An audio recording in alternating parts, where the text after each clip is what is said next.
Hello class 9 session 2 working with data में आज हम देखेंगे ऑटो इनपुट। तो ऑटो इनपुट क्या है, जैसे कि हमारा कीबोर्ड में हम व्हाट्सएप में या जो भी हम टाइपिंग करते हैं तो ऑटो ऑप्शन आ जाता है। जैसे ऑटो ऑप्शन ऑन होता है ना, तो ऑटोमेटिकली स्पेलिंग्स आ जाती है। तो ठीक है, उसी तरीके से यहाँ पे सेल्स के अंदर भी ऑटो ऑप्शन होता है ऑटो इनपुट करके। तो देखेंगे कैसे करना है auto input. When you are typing in a cell scale automatically suggest the matching input found in the same column. तो जो सजेशंस होते हैं कि जो भी आपको इनमें से चाहिए वो आप ले सकते हैं। Suggestions that is called auto typing, है ना। To turn the auto input on and off you can use command tools. तो कैसे आपको ये ऑप्शन ऑन एंड ऑफ करना है, तो देखिए टूल्स कमांड में जाके आपको देखेंगे सेल कंटेंट्स आपको दिख रहा है ना। तो ये सेल कंटेंट्स में आप देख रहे हैं, इसको बॉटम में आप देख रहे हैं ऑटो इनपुट ऑप्शन आपको दिख रहा है। ऑटो इनपुट ऑप्शन आपको ऑन करना होगा। आगे में देखिए आपको चेक साइन दिख रहा है ना, राइट साइन का दिख रहा है। तो ये इसका मतलब कि ऑप्शन ऑन है और इसी को ये टॉगल होता है ना, इसी को आप सिलेक्ट करेंगे तो ये ऑफ भी हो जाएगा। तो इसलिए ये जो ऑटो इनपुट है ये टॉगल ऑप्शन है। देखेंगे it is the toggle command that you can use the same command to turn in on and off. किसी भी कमांड को या किसी भी बटन को प्रेस करने से ऑन भी होता हो, अगर ऑफ भी होता हो तो उसको टॉगल कहा जाता है ना। When in auto input is on it will show check marks. अभी ये ऑन है तो आपको ये चेक मार्क्स दिखा रहा है ना। Then it will show the check marks in the front of the auto input option in the cell contents menu. When off no check mark will show next into the auto input option. जब off रहेगा तो ये check mark आपको नहीं दिखेगा। तो इसकी command क्या है, टूल्स मेनू में सेल कंटेंट में ऑटो इनपुट। इसी को सिलेक्ट करेंगे तो ऑन भी होगा और इसी को सिलेक्ट करेंगे तो ऑफ भी होगा।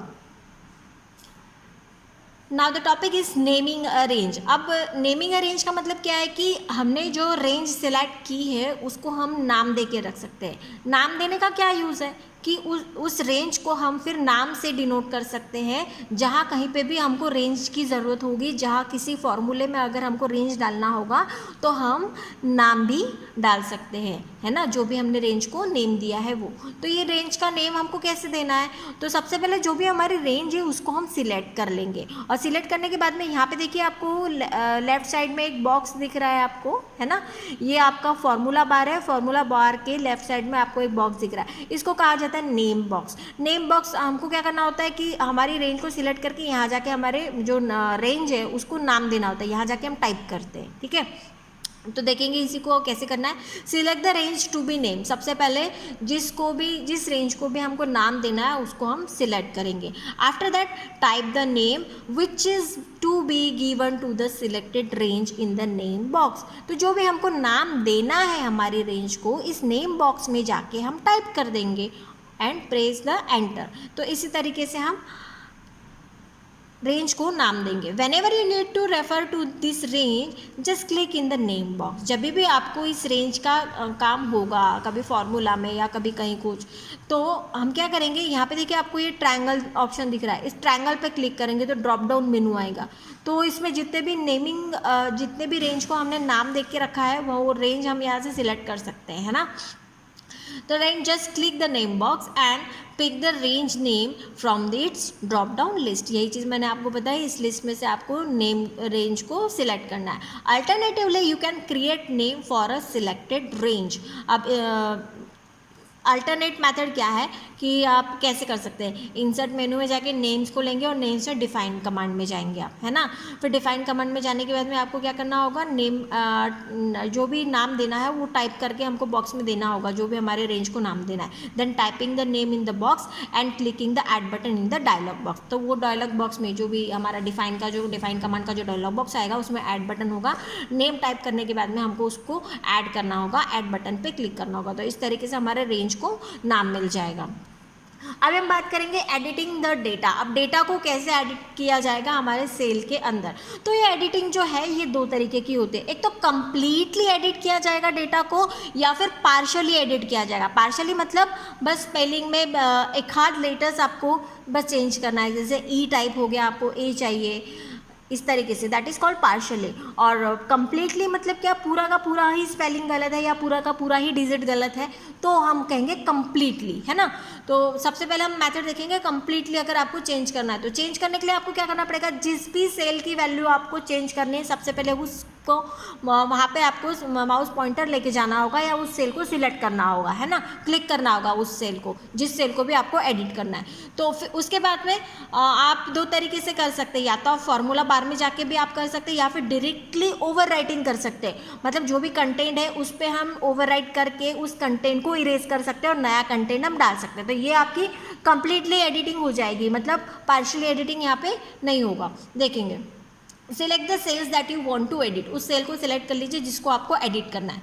Now you can select a cell by clicking over it और by using arrow keys on the keyboard, है ना। तो आप इस तरीके से सिलेक्ट कर सकते हैं। सिलेक्टिंग मेथड आप कैसे करेंगे, या तो आप सेल पॉइंटर को लेके जाएंगे और सिर्फ क्लिक कर देंगे, या फिर आप क्या करेंगे, एरो की आप कीबोर्ड के थ्रू भी आप उस वहाँ पर अपने माउस पॉइंटर को लेके जा सकते हैं, है ना। फिर type in the new content, अब जो भी नया कंटेंट है बस उस सेल में जाके आप टाइप कर लीजिए कीबोर्ड से। Then hit enter on the keyboard और click the enter button from on the formula bar, या तो फार्मूला बार में जाके आप एंटर कर दीजिए या फिर आप जस्ट एंटर बटन कीबोर्ड से ही आप एंटर कर देंगे, ठीक है। उसके बाद जो डेटा है वो आपका पूरी तरीके से रिप्लेस हो जाएगा। So you will see that the new entry replace the existing content of the selected cell. अब बात करेंगे कि पार्शियली डेटा कैसे मॉडिफाई किया जाएगा। मतलब जैसे कि आपने 34 टाइप किया है तो आपको 34 नहीं चाहिए था, 38 चाहिए था, बस आपको 4 ही तो डिलीट करना है, पूरा का पूरा 34 तो नहीं डिलीट करना है। तो इसको कहा जाएगा पार्शियली एडिटिंग, है ना।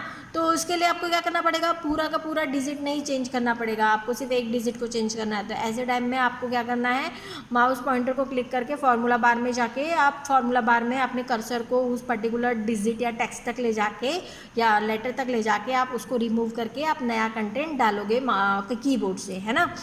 If some minor corrections are required in a cell contents, then you need not overtype in the correct contents, है ना।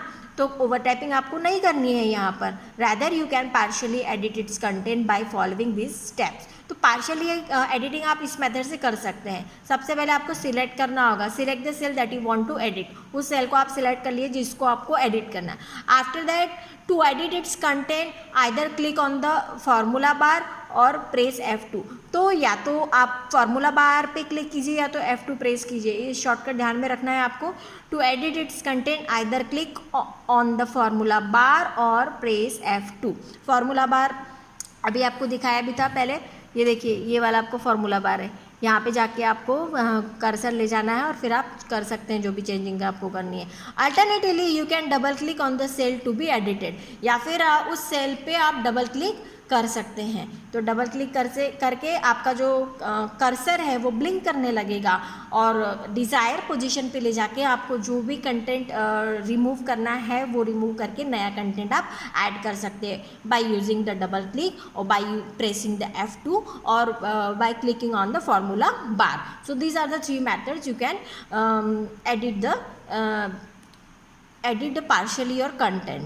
Now edit the cell and press enter key or click the enter button on the formula bar। तो इस तरीके से आप enter की hit करेंगे या फिर फार्मूला बार में भी एंटर बटन को आप प्रेस कर देंगे तो आपका जो डेटा है वो पार्शियली आपका डेटा एडिट हो जाएगा।